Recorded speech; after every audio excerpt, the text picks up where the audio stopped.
The Assembly will hear an address by His Excellency Joseph R. Biden, Jr., President of the United States of America. I request protocol to escort His Excellency and invite him to address the Assembly.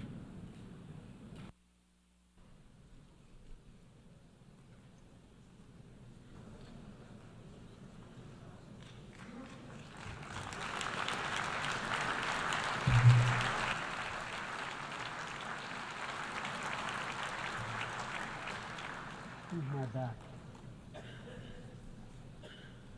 My fellow leaders, today is the fourth time I've had the great honor of speaking to this assembly as President of the United States.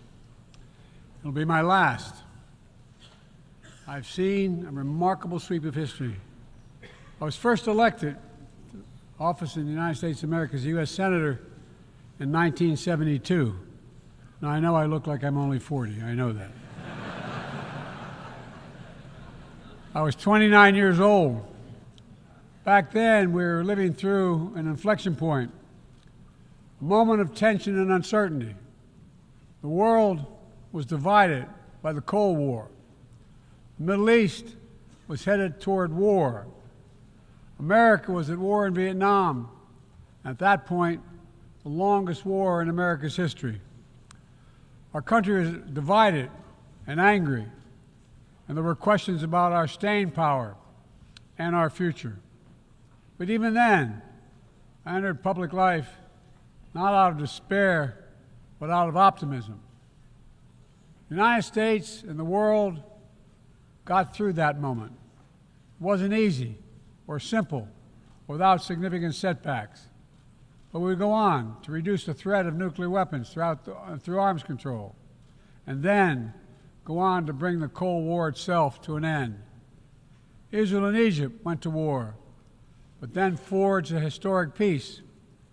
We ended the war in Viet Nam. The last year in Hanoi, I met with the Vietnamese leadership.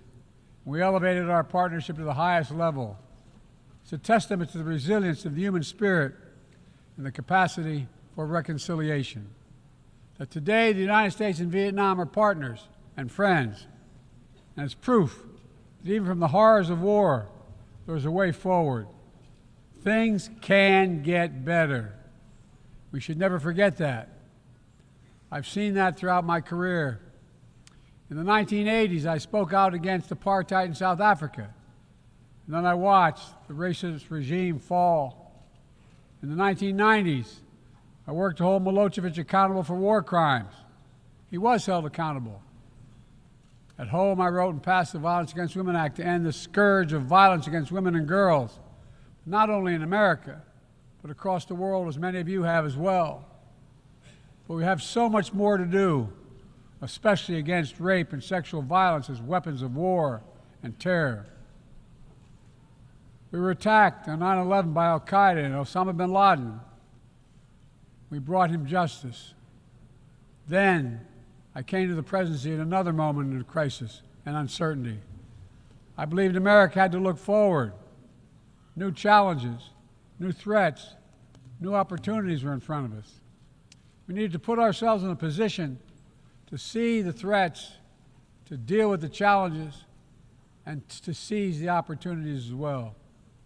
We need to end the era of war that began on 9/11. As Vice President to President Obama, he asked me to work to wind down the military operations in Iraq, and we did, painful as it was. When I came to office as president, Afghanistan had replaced Vietnam as America's longest war. I was determined to end it, and I did. It was a hard decision, but the right decision. 4 American presidents had faced that decision, but I was determined not to leave it to the 5th. It was a decision accompanied by tragedy. 13 brave Americans lost their lives, along with hundreds of Afghans in a suicide bomb. I think those lost lives, I think of them every day. I think of all the 2,461 U.S. military deaths over a long 20 years of that war.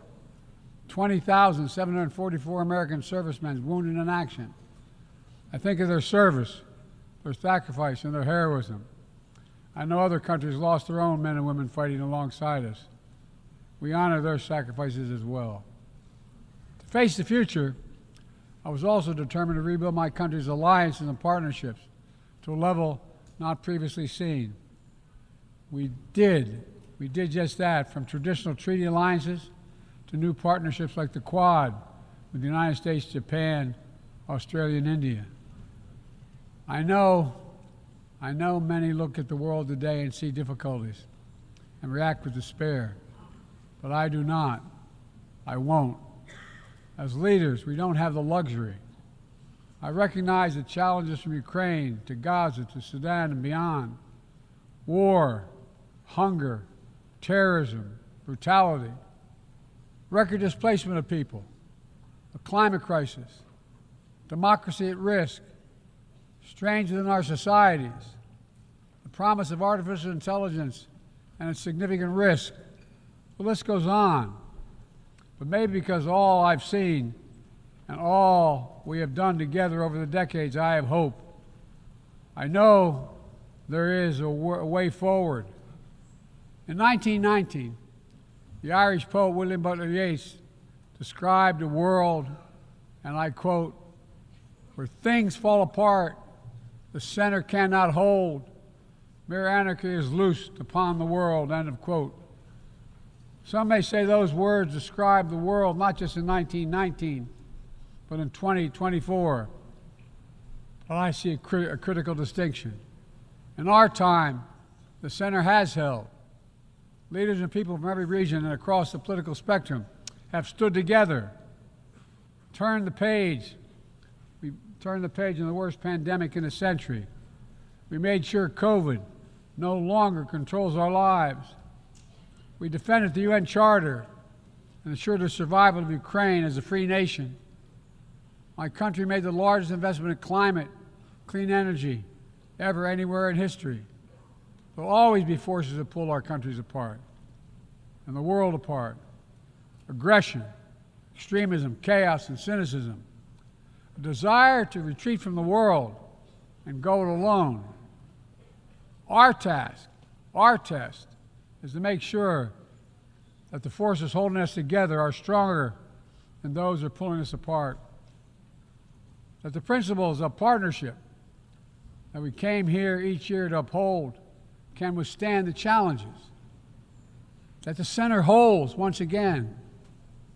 My fellow leaders, I truly believe we're at another inflection point in world history, where the choices we make today will determine our future for decades to come. Will we stand behind the principles that unite us? Will we stand firm against aggression? Will we end the conflicts that are raging today? Will we take on global challenges like climate change, hunger, and disease? Will we plan now for the opportunities and risk of a revolutionary new technologies? I want to talk today about each of these decisions and the actions, in my view, we must take. To start, each of us in this body has made a commitment to the principles of the UN Charter to stand up against aggression. When Russia invaded Ukraine, we could have stood by and merely protested. But Vice President Harris and I understood that that was an assault on everything this institution is supposed to stand for. And so, my direction, America stepped into the breach, providing massive security and economic and humanitarian assistance. Our NATO allies and partners in 50-plus nations stood up as well. But most importantly, the Ukrainian people stood up. I asked the people of this chamber to stand up for them. The good news is Putin's war has failed and at his core aim. He set out to destroy Ukraine, but Ukraine is still free. He set out to weaken NATO, but NATO is bigger, stronger, and more united than ever before, with 2 new members, Finland and Sweden. But we cannot let up. The world now has another choice to make. Will we sustain our support to help Ukraine win this war and preserve its freedom, or walk away and let aggression be renewed and a nation be destroyed? I know my answer.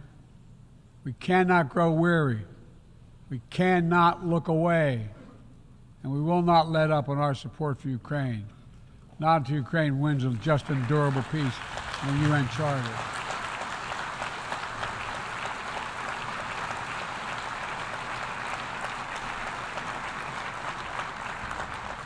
We also need to uphold our principles as we seek to responsibly manage the competition with China so it does not veer into conflict. We stand ready to cooperate on urgent challenges for the good of our people and the people everywhere. We recently resumed cooperation with China to stop the flow of deadly synthetic narcotics. I appreciate the collaboration. It matters for the people of my country and many others around the world. On matters of conviction, the United States is unabashed, pushing back against unfair economic competition, against military coercion of other nations in the South China Sea, and maintaining peace and stability across the Taiwan Straits, and protecting our most advanced technologies so they cannot be used against us or any of our partners. At the same time, we're going to continue to strengthen our network of alliances and partnerships across the Indo-Pacific. These partnerships are not against any nation.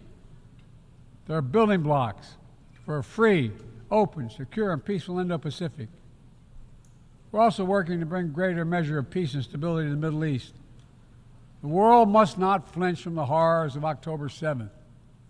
Any country would have the right and responsibility to ensure that such an attack can never happen again. Thousands of armed Hamas terrorists invaded a sovereign state, slaughtering and massacring more than 1,200 people, including 46 Americans, in their homes and at a music festival. Despicable acts of sexual violence, 250 innocents taken hostage. I've met with the families of those hostages. I've grieved with them. They're going through hell. Innocent civilians in Gaza are also going through hell. Thousands and thousands killed, including aid workers. Too many families dislocated, crowding into tents, facing a dire humanitarian situation. They did not ask for this war that Hamas started. I put forward with Qatar and Egypt a ceasefire and hostage deal. It's been endorsed by the UN Security Council. Now is the time for the parties to finalize its terms, bring the hostages home, and secure security for Israel and Gaza free of Hamas' grip, ease the suffering in Gaza, and end this war. On October 7th,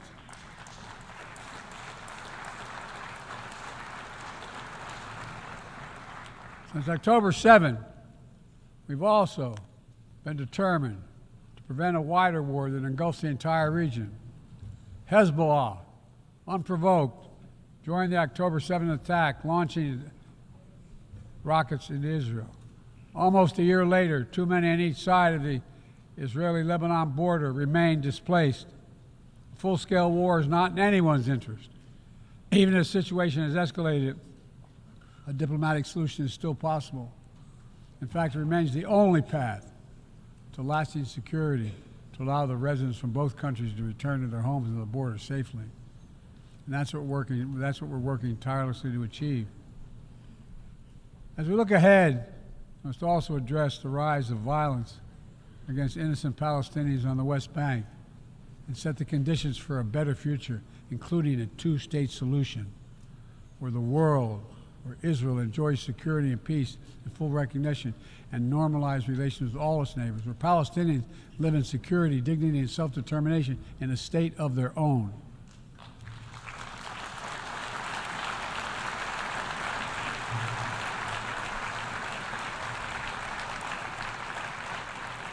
Progress toward peace will put us in a stronger position to deal with the ongoing threat posed by Iran. Together we must deny oxygen to its terrorist proxies, which have called for more October 7th and ensure that Iran will never, ever obtain a nuclear weapon. Gaza is not the only conflict that deserves our outrage. In Sudan, a bloody civil war unleashed one of the world's worst humanitarian crises. 8 million on the brink of famine. Hundreds of thousands already there. Atrocities in Darfur and elsewhere. The United States has led the world in providing humanitarian aid to Sudan. And with our partners, we've led diplomatic talks to try to silence the guns and avert a wider famine. The world needs to stop arming the generals, to speak with one voice and tell them, stop tearing your country apart, stop blocking aid to the Sudanese people, end this war now.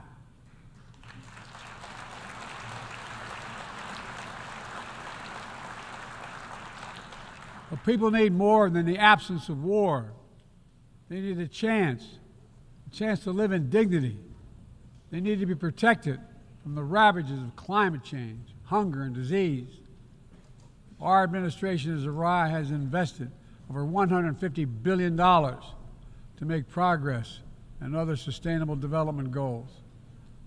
It includes $20 billion for food security, over $50 billion for global health. We've mobilized billions more in private sector investment. We've taken the most ambitious climate action in history. We've moved to rejoin the Paris Agreement on day one. And today, my country is finally on track to cut emissions in half by 2030. On track to honor my pledge to quadruple climate financing to developing nations with $11 billion thus far this year. We've rejoined the World Health Organization, donating nearly 700 million doses of COVID vaccine to 117 countries. We must now move quickly to face Mpox outbreak in Africa. We're prepared to commit $500 million to help African countries prevent and respond to Mpox and to donate 1 million doses of Mpox vaccine now.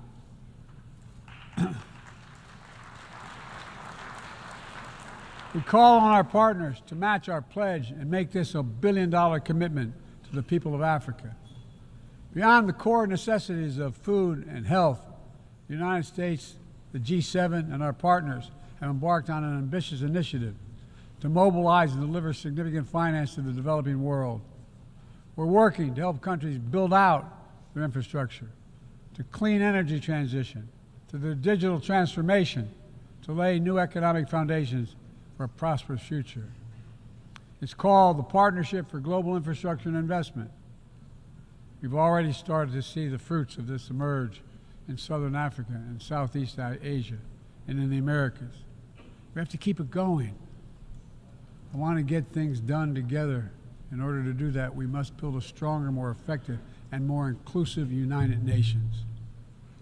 The UN needs to adapt and bring new voices and new perspectives. That's why we support reforming and expanding the membership of the UN Security Council.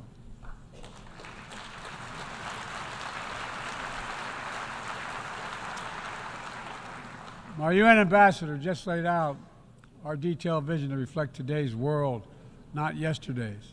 It's time to move forward. The Security Council, like the UN itself, needs to go back to the job of making peace, of brokering deals to end wars and suffering. And to stop the spread of the most dangerous weapons, of stabilizing troubled regions in East Africa, from East Africa to Haiti, to Kenya-led mission that's working alongside the Haitian people to turn the tide. We also have a responsibility to prepare our citizens for the future. We'll see more technological change, I argue, in the next 2 to 10 years than we have in the last 50 years. Artificial intelligence is going to change our ways of life, our ways of work, and our ways of war. It could usher in scientific progress at a pace never seen before, and much of it could make our lives better. But AI also brings profound risks, from deep fakes to disinformation, to novel pathogens, to bioweapons. We've worked at home and abroad to define the new norms and standards. This year, we achieved the first ever General Assembly resolution on AI to start developing global rules of the road. We also announced a declaration on the responsible use of AI, joined by 60 countries in this chamber. But let's be honest, This is just the tip of the iceberg, what we need to do to manage this new technology. Nothing is certain about how AI will evolve or how it will be deployed. No one knows all the answers. My fellow leaders, it's with humility I offer two questions. First, how do we as an international community govern AI? As countries and companies race to uncertain frontiers, we need an equally urgent effort to ensure AI's safety, security, and trustworthiness.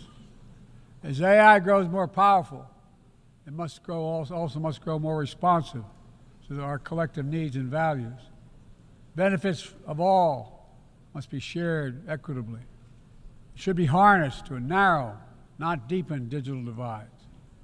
Second, will we ensure that AI supports rather than undermines the core principles that human life has value and all humans deserve dignity? We must make certain that the awesome capabilities of AI will be used to uplift and empower everyday people, not to give dictators more powerful shackles on the human spirit. In the years ahead, there may well be no greater test of our leadership than how we deal with AI. Let me close with this. Even as we navigate so much change, one thing must not change. We must never forget who we're here to represent. We, the people. These are the first words of our Constitution, the very idea of America. They inspired the opening words of the UN Charter. I made the preservation of democracy the central cause of my presidency. This summer, I faced a decision whether to seek a second term as president. It was a difficult decision. Being president has been the honor of my life. There's so much more I want to get done. As much as I love the job, I love my country more. I decided after 50 years of public service, it's time for a new generation of leadership to take my nation forward. My fellow leaders, let us never forget, some things are more important than staying in power. It's your people.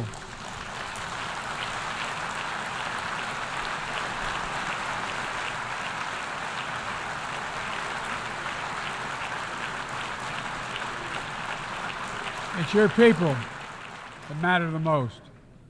Never forget, we are here to serve the people, not the other way around.